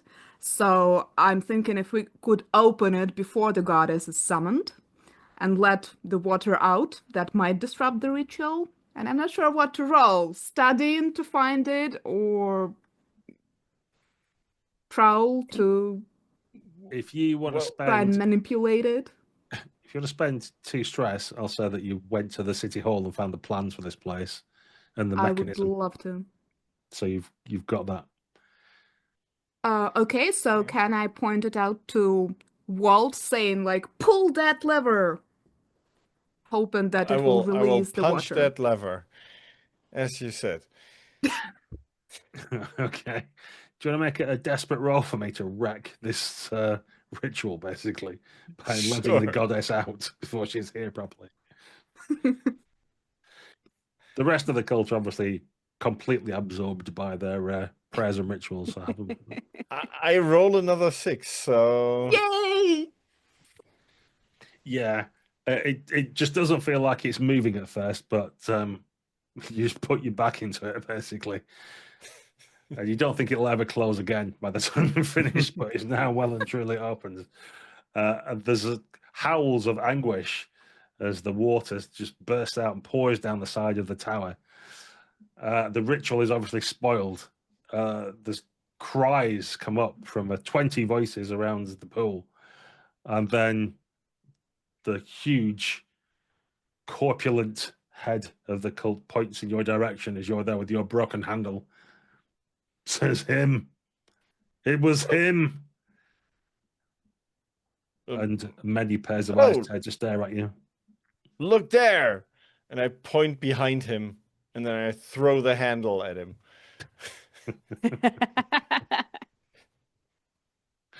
Okay, well, you can certainly do that. Think cannonball after the handle, because that thing is just a distraction, and like cannonball into him and just punch Gotcha, him. yeah.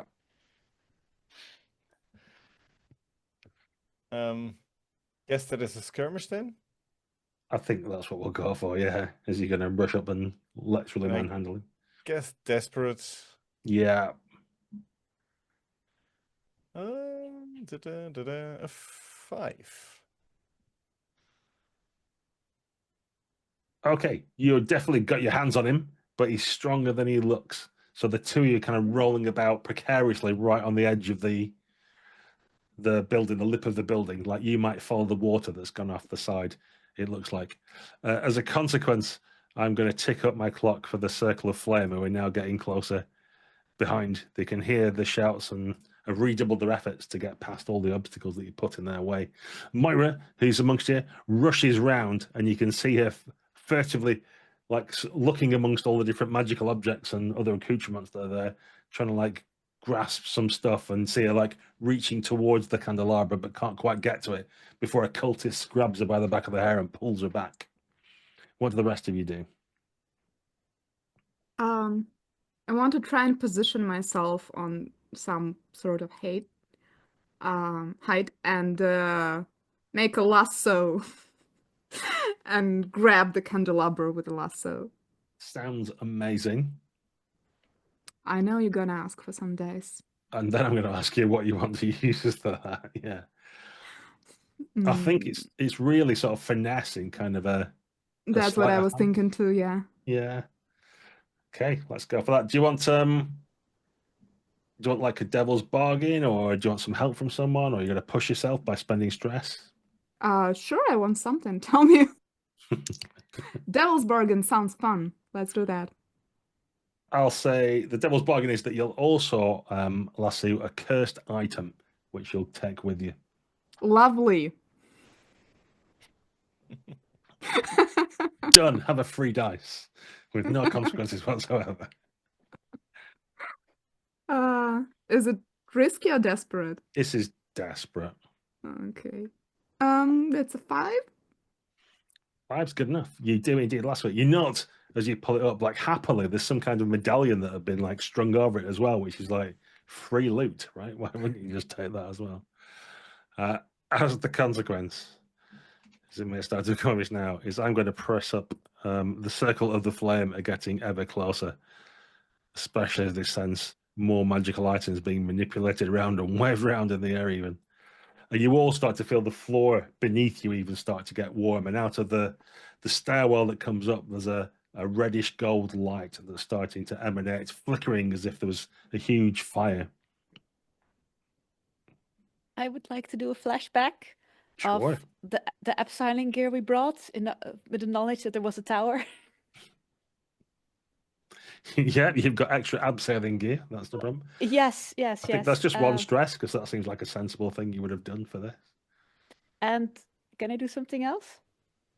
Yeah, your flashback's free, so you can do an action as well. Oh, then I would like to take my 2 ectoplasm vials with the immense spiritual like hunger, and all the spirits of the whole forest are like surging up this tower. So the ectoplasm is so attracted to them. So basically, in the middle of the one, I have 2. So one I throw at the entrance for the cultist, and for the flame circle, and the other one in the middle of the cultist. And I say, "Let's split." Walt, you carry song if he's not standing. Well, spirits converge on the ectoplasm. Yeah, I think you need to make an attune roll to be able to control the spirits in the way you want, to not have them just run chaotically around and trouble you as much as they do your comrades, the enemy rather. The effect is great. Oh God, please.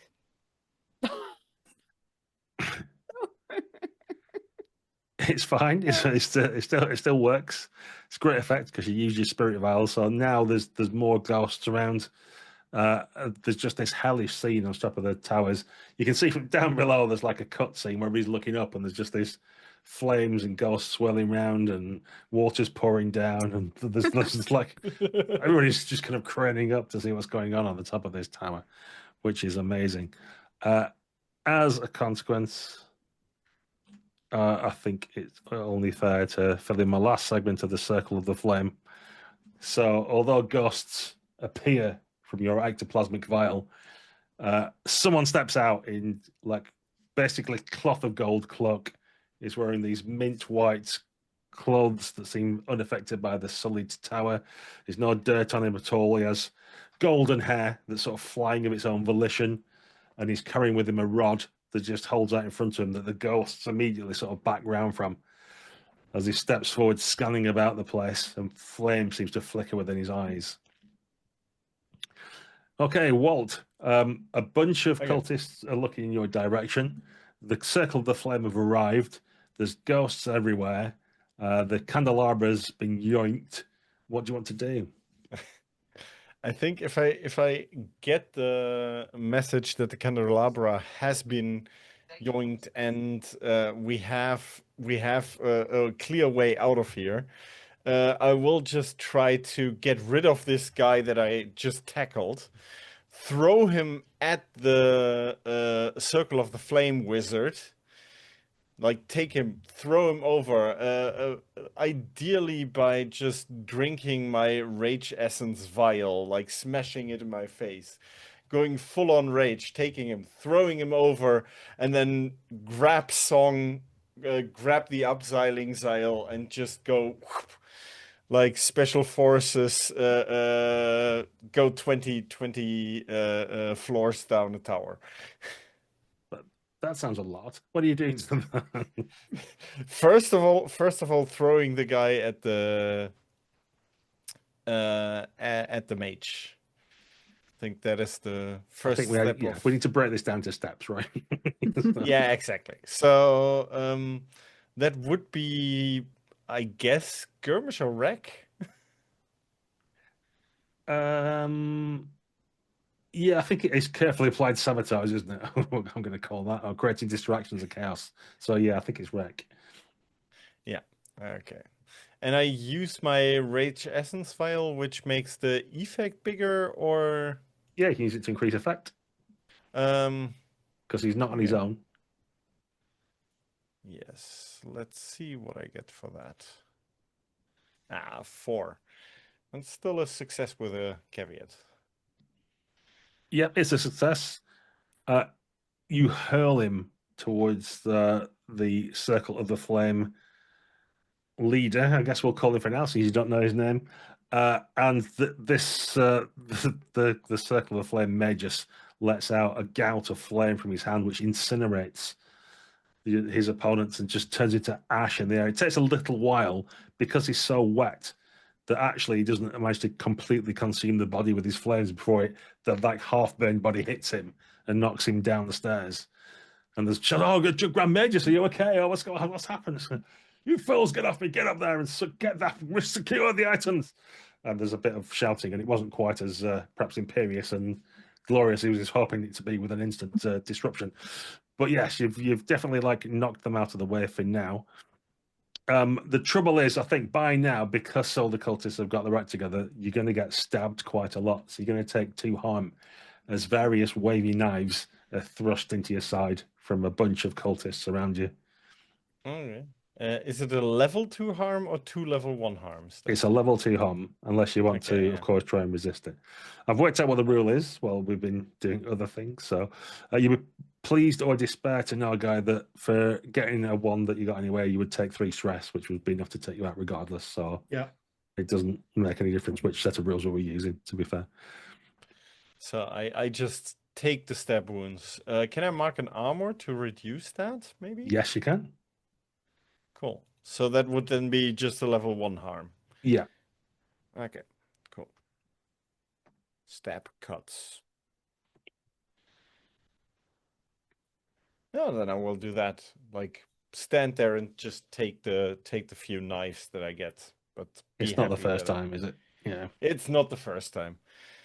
Wonderful. Okay, so your clothes are getting going to need a bit of sewing up again as usual after these events.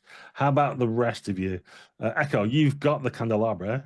Yes, and as I was in some upper point, I spot and remember from my previous like a flashback that the tunnels which drain the pool lead all of the way down. So I yell, "Controlled retreat!" to the tubes, and I try to jump into this tunnel and basically have a ride and down an aqua park tube, hopefully with the last remains of water, hoping that the rest of the team will follow. Yeah. If the aqua park was vertical and made of rough sandstone or granite or something, then yeah. I hope not. keep your elbows in. I think he's particularly apposite. Okay, yeah. I think you can make a prow roll for that if you want. Traverse obstacles, that kind of thing. I guess my elbows might have suffered in the process, but I make it. Yes, you make it down, but not without banging off things, scraping for a good couple of floors. So you're going to take level 3 harm from this, I think. Ooh. Unless you want to try and resist it. Yeah, sure. I'll try to resist it. Is it prowess? Yes, it is prowess. I've checked the character sheet. Okay, so it's just 1 stress. Yeah, it's 2 stress in the new rules, so we'll go with that. And I'll knock that down to a level 2 harm for you then. Yay! So instead of being a broken bone or something like that, it's more of sheared off skin and things. It's much nicer. It means you can still walk when you get to the bottom. Okay, Alice, what do you wish to do? Over the nearest edge with my abseiling gear or down the tube, whatever is closest. Yeah, well, you could use your abseiling gear down the tube. I mean, we see them both together. I abseil down the tube. Yeah, whichever way you do it, you're just trying to get the hell out of there. That's a prowess check for you as well, please. Oh no! Oh dear. Well, was that prowl or prowess? Is my query about that. It should have been a prowl roll, yeah. Yeah. Certainly. Oh, you said Sorry. they asked for prowess, but it would have been then 2 with the lowest, and I don't think I can do worse than this. So All right, I'm you- happy to you- roll again. But Yeah, roll actual prowl. That's what you should have done. That was my mistake. I get my words mixed up. it's a 3, so it's Okay. It's still fail. That's the funny thing. Okay, so you're going to take a level 3 harm as well. a level 3 harm. I need help. Oh no, I can Or you can roll prowess to try and reduce that if you want.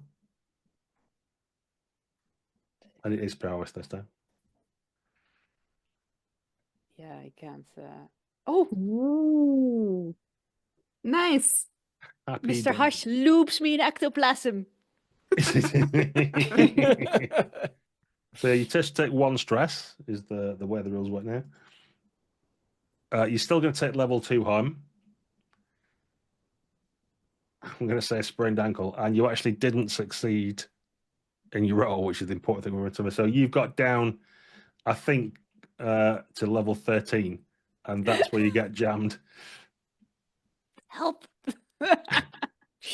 And unfortunately, it's probably a bit of gear that fell out of Echo's backpack or something on the way down. There's like a crowbar that's like wedged halfway across. Ankles hanging on a crowbar. Very painful. Okay, so for Walt, what do you do to help the situation? Well, step 1 was hurl the guy. Step 2 was get song. So I will get song. And to not lose song, I will use my manacles and chain to manacle song fixed to my arm. Sounds good. And step 3 was get out of there. Since the upseiling gear is not outside on the building, and I am not mad enough to just jump from a building, I think I will just also come into the tube, and hopefully the crowbar will be removed when I get to that level, time you because get there. otherwise you have... Yeah. Let me know anytime I can wake up. I was wondering if it might be partially halfway down this tube. Might be. Yeah, that's that. I mean, it sounds fine to me. And that I might assist this role by desperately jamming crowbars in the side of this role to stop screaming ghosts everywhere. Stop, I'm falling. I'm still falling. Walt, it's me song.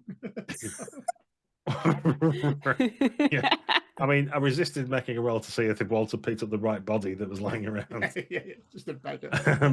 But yeah, let's. I think we're going to pretty much finish the session on what Walt rolls here, and then we might leave on a bit of a cliffhanger. Or Okay, I think that is a desperate situation still. You I think? would agree, because I can't escalate more than desperate. So yes, that's where we're at. Okay. Yeah, let's hope. Huh? Yeah, you can have a bonus dice from me trying to slow you down. It's in Oh, my I get engaged it. anyway. I get 1 bonus die? Well, Yes, and you can perfect. push yourself.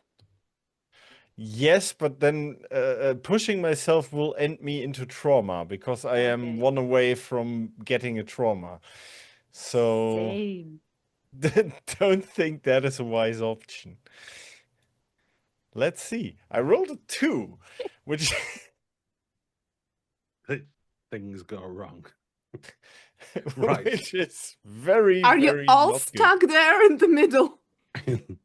So we shall end tonight's session with the slightly too large Walt, also carrying song, deciding to jam himself into the tube. Well, there's probably down the bottom or middle of the tube, we can see Alice is desperately trying to like unwedge this crowbar that's like bisecting the tube as a big shape starts to descend upon her. And Song wakes up in mid-flight, while Echo's at the bottom waiting for people with your little hourglass that you like. Taking a long time to get down there. There's flames erupt from the top of the tower, and we'll leave it there. Maybe we'll play another session at some point to find out what's happened. Maybe this will be the last one. You at home can decide this if you help us out. Send us a message, write in the comments below. Like, subscribe, share with your friends. Tell us if you'd like to know more about what happens to the Ember Knights, or perhaps you've got your own story. Perhaps you want to put your predictions in the comments downstairs. For now, though, we shall leave our bold crew to their fate in a long tube in a dirty tower in the 6 Towers district of Doskvol. Bye for now.